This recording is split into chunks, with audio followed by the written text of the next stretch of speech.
Hello kabayan, magandang araw kabayan.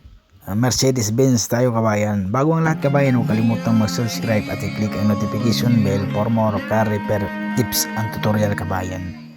So 2016 model Mercedes-Benz C300 kabayan. So bangga yung fender natin, bumper bago yung fender, blending yung pintuan kabayan. So may mga bagong ilaw tayo kabayan. Yung ilaw niyan medyo mahal talaga yung ilaw niya kabayan.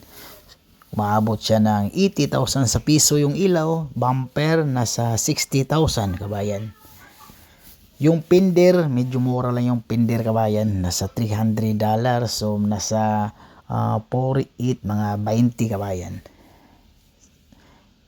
Kahit luma na yung kabayan, 2016 na siya kabayan na Mercedes-Benz.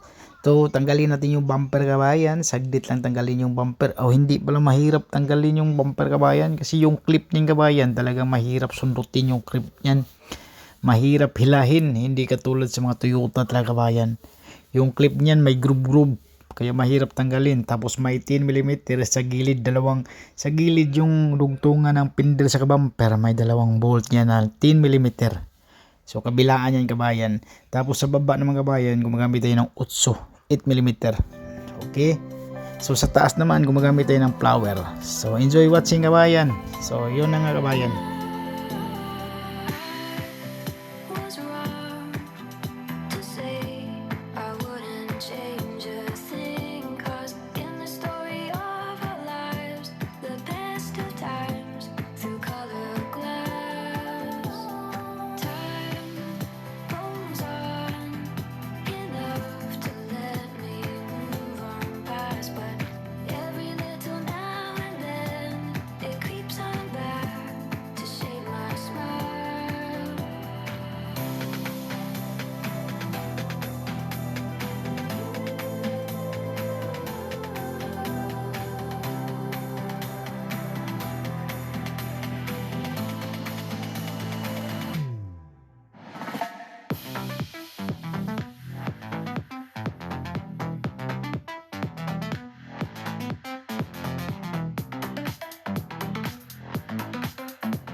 So, tapos na yung Mercedes kabayan. Nalagay na lahat. Bumper.